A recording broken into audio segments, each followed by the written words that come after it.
Hello friends, in this lecture we will continue with 2D mesh project. So in the previous lecture we were doing the meshing of this BIW component. So in the previous lecture we had learned about the basic criteria of meshing that is used in the industries. So now we are going to start the meshing. So if you want to work along with me, you can also open up this file. Go to your project file and open this file 2D BIW part 1. I click cancel from here. Now inside this part, the first thing we have to do is press the O key from the keyboard, go to mesh, and here in the topology we need to select keep mesh. Now in the graphic we need to select level 5. Now click on return. After that I will insert all the criterion into this meshing file. So I go to this preferences and then go to criteria file setting. So in this criteria we have 2D criteria and 3D criteria. So right now I will insert the values for 2D criteria. Go to 2D criteria, make a uncheck on this advanced criterion table. The target element size we know is 5 and the minimum element size.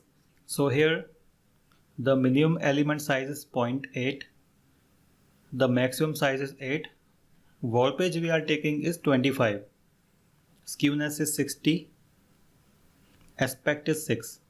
So go to Hypermesh and here in the type we need to select Hypermesh. So we have to make sure in all the types it is selected as Hypermesh. Go to this minimum element size, click on this arrow.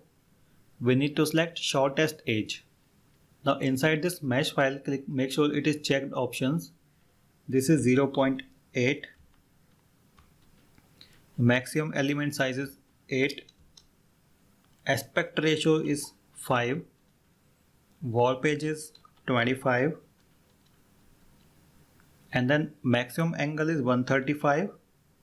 This is 45. And this value we have to check. This is 130 and 20.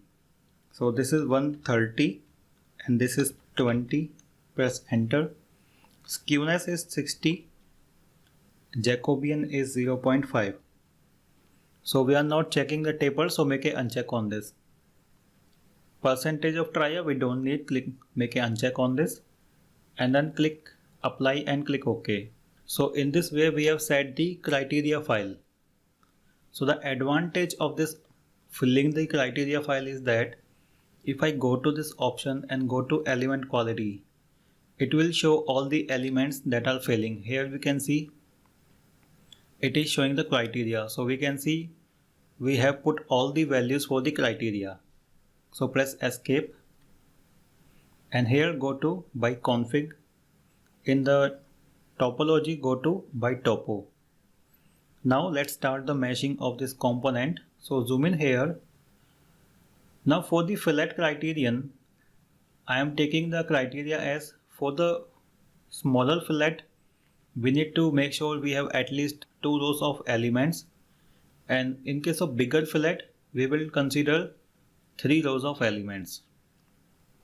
Now we can see I have this circle. So first of all we will have to make a washer. Now to calculate the diameter of this, I press the F8 key from the keyboard, F8, and then go to extract parametric. Here I will select line. So basically with this option multiple nodes will be created onto this line. Number of U nodes I will select 4, select this line and click on create. Click on return, then press F4. Go to 3 nodes, select the first node, second and third node, and here we can see it has calculated the value of this radius is 7.5. So it means the diameter is 15. So click on return and then press F11, go to washer. So half of 7.5 will be around 3.7. So insert 3.7 here and then create the washer here. So now we have created the washer, press escape and then start the meshing. So we are going to start the meshing from here. We can see we have this bead. So press F12 and then go to surface from here, size and bias, element size is 5, type of elements mixed, and then here select this element to surface component so that all the elements will go to the surface component. Now select the surface and then mesh, make a check on this. So this is a fillet, so number of elements I can take 2 and here 5, press escape. Similarly I can do the meshing of this complete section. So here let's say number of element I take 5 and here 3 and press escape. Then do the mesh here and then mesh. Go to, so here we can see the mesh flow is not good. So what I can do here, I go to mesh style, set all here. It is mixed, rectangle and align, set all and click mesh. So again the flow is not good, so I press escape and then here go to wireframe mode. So I can remesh this. So go to remesh option and then remesh it. Select all the elements whose flow is not good and then remesh them. So once again I go to this set all and then mesh. Okay, so now we have a much better flow in these elements. So now we can also do the remesh of this like this. Okay, now after that here we can see we have opposite trias here. So these trias will cancel each other. So select these elements and do the mesh. Now click on the shaded geometry and then go to surface. Select the surface and then mesh, press escape. Similarly select the surface like this. So here 2 element and 2 element. After that, first of all we have to do the meshing of this fillet areas because the fillet areas are critical areas. So here I select this fillet and here we have to make sure we have at least 2 rows of element and there should be no trias. So press escape. Similarly select this. Okay. Now also for this, now we can see this is a bigger fillet. So here I can select 3 rows of element, press escape and then select this complete fillet. Similarly I will select this fillet, here 2 element and here 2.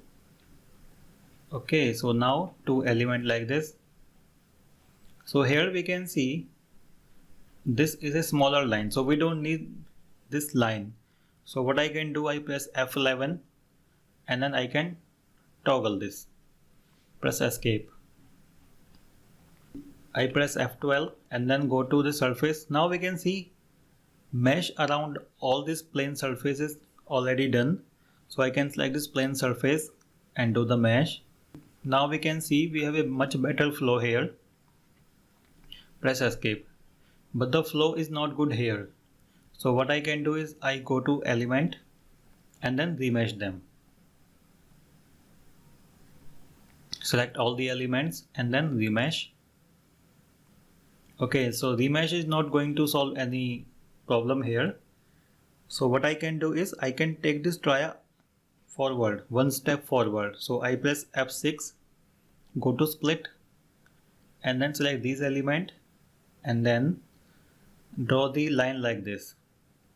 Okay, so now we can see this tria has come here. So now I can remesh this, select the remesh and then here we can see this tria has come for one step forward.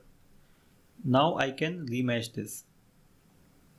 So remesh it. We just have to make sure trias should not be back to back. So what I can do is I can remesh it like this. Okay, now we can see these 2 trias are not touching. Here we can see these two trias are touching, but this is a converging section. So in these types of converging section, we can put back-to-back trias, because here we can see we have a triangular shape. Let's say I go to the surface here. So I do the meshing of this fillet. So go to surface here and then select the surface. So here two rows of element like this, and then for this fillet, and now select this surface. So keep doing the mesh. I select this surface, this, and then mesh. So just make sure we have two rows of element there. Press escape. Now I go to this circular section, select here, and then do the mesh. Here let's say I select 7 inside and 7 inside. Just make sure there is no tria here and press escape. And then I rotate here. So we have to do the meshing of this fillet area and then do the mesh here. So two rows of element here, press escape. Now I can do the meshing of this plane surface. Go to this plane surface and select this complete surface and then mesh. So here we can see we have a good flow, so I can press escape from here. Now I zoom in here. Here we can see we have some trias along with this circle. So I go to this remesh and then select these elements and remesh. Similarly, if I select this mesh here, now I will do the remesh of this section. So we have to continue doing the remesh where we don't have a good mesh flow. Similarly here, so once again do the remesh. Okay, now I can take this tria away. Press F3 and then select midpoint. Pick this point and click yes. Now we see we don't have any tria that is touching here. So along with this we have to make sure of the element quality. So if I go to the element quality here, by element quality, we see some elements are failing here. So the color for this purple is maximum size. So the maximum size of this element is more than 8. And this dark brown color means the maximum angle is greater than 135. So here I go to by config. So press F10 from the keyboard, and inside here we can also insert the parameters. So let's say I want to check for the element. So this is 0.8 and here warpage is 25, aspect is 6, skew is 60, Jacobian is 0.5, this is 20, this is 130. Okay, now I click on this length. Here we can see these elements are highlighting. Now to check the length of this element, I click on this element. So here it will show the length element is 8.2. Similarly here the element length is 8.5. Press escape, click return. Now we will learn how to improve the mesh quality. So we will continue this in the next lecture. So I can save this. I am saving this file as BIW part 2. So you can open this file for your reference.